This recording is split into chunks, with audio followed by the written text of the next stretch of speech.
In a way, I think living with other Buddhists is a much harder practice than working with them. And it's quite a different practice, although they're both collective practices, collective lifestyle. They both involve other Buddhists. I do see them as being quite different. I might experience them as being quite different.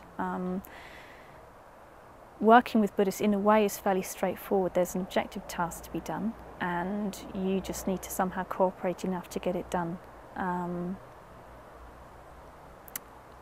But it's relatively straightforward. Living with Buddhists, there isn't an objective task, and the issue is much more about home, about having a home, and the tensions between feeling that you have a home where you can relax and be yourself, and also some sort of collective, well, you could say collective practice with other people, but in a way it's just that they also have a home, and that somehow all those different values mean that everybody gets enough of what they need. And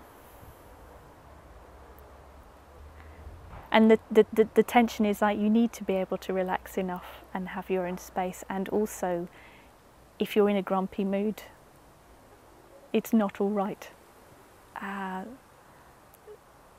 So putting sufficient energy into changing that, but also having space, I suppose.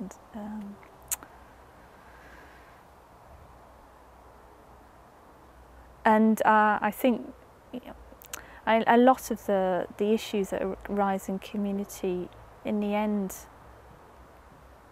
they're solved by kindness, and they're solved by putting your preferences to one side. So for me, the practice of being community is very much